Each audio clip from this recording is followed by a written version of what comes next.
नमस्कार, विजय श्रीहोम या आपल्या मराठमोळ्या चॅनलमध्ये सगळ्यांचं खूप खूप मनापासून स्वागत करते।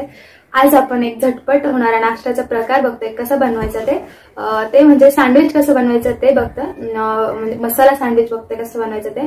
आणि त्याचबरोबर सँडविचची चटणीची रेसिपी मी ऑलरेडी तुमच्याशी शेअर केलेली आहे। सो पाहिली नसेल तर मी डिस्क्रिप्शन बॉक्स मध्ये लिंक देईल, नक्की चेक करा। आणि अजूनही छान छान चटण्यांच्या रेसिपीज मी अपलोड केलेल्या आहेत, त्याही मी डिस्क्रिप्शन बॉक्स मध्ये लिंक देईल या रेसिपीच्या खाली। सो नक्की चेक करा। आता वेळ न घालवता आपण रेसिपी बनवायला सुरुवात करूया।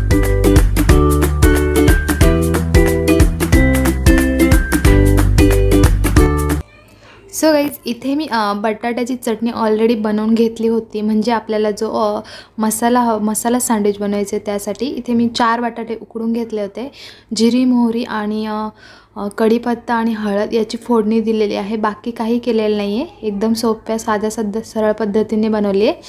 आणि इथे स्लाइसेस करून घेतलेत मी, मग कांद्याचे बारीक बारीक, त्यानंतर टोमॅटोचेही बारीक बारीक पातळसर काप केलेले आहेत, शिमला मिरचीचेही थोडीशी काकडी घेतली आपण, काकडीचेही पातळसर काप केलेत।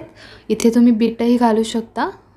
आणि इथे चटणी, सँडविचची चटणी मी केलेली आहे ऑलरेडी अगोदरच, कारण तुम्हाला जर पाहिजे असेल तर डिस्क्रिप्शन बॉक्समध्ये देईल मी लिंक, नक्की चेक करा आणि बनवून पहा, खरंच खूप छान लागते।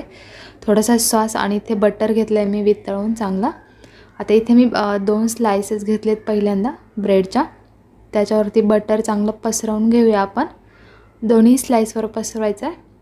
त्यानंतर आपली चटणी जी आहे सँडविचची ती चांगली स्प्रेड करून घेऊया।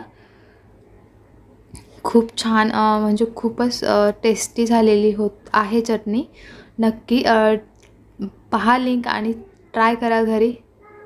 इथे आता आपला मसाला जो आहे बटाट्याचा तो त्याची अशी चपटी पोळी करून त्याच्यावरती ठेवूया। मध्ये चपटी करायचे, कारण आपलं सँडविच जे आहे ते फुगणार नाही जास्त। आणि कांद्याचे असे छोटे छोटे एक स्लाइस मी असं केलेलं आहे। सो तुम्ही पूर्णही स्लाइस, कारण मी जास्त का नाही टाकलं कारण ते खूप कांदा लागेल म्हणून एक स्लाइस टाकलाय। टोमॅटोचा 1 स्लाइस टाकलाय, त्यानंतर शिमला मिरचीचा 1 आणि 1 ते 2 आपण काकडीचे स्लाइसेस टाकूयात। म्हटल्याप्रमाणे इथे मी तुम्ही बीटाचाही वापर करू शकता। आता जी आपण चटणी लावलेली आहे ती साईड आतमधून घालून त्याला वरतूनही बटर लावून घेऊया आपण, चांगलं स्प्रेड करूया। आता आपलं जे सँडविचचं भांडं आहे त्याला एका साईडने बटर लावून घेऊया, चांगलं पसरवून घेऊया, जेणेकरून सगळ्या सँडविचला आपला म्हणजे ब्रेडला पूर्णपणे बटर लागेल। आता जी साईड आपण बटर लावलेली नव्हती ती साईड आपण खालून ठेवणार आहोत अशी, आणि दुसरी साईड ती आहे ती वरतून ठेवणार आहोत।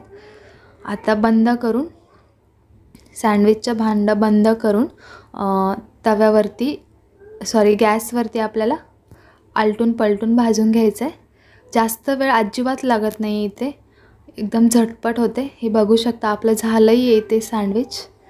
आता याला चांगलं कट करून घेऊया आणि याला तुम्ही सॉसबरोबर सर्व करू शकता। अगोदर आपण याला कट करून घेऊया, 4 भाग करून घेऊयात, किंवा तुम्ही असंही खाऊ शकता। हे तुम्ही सँडविच तव्यावरही बनवू शकता।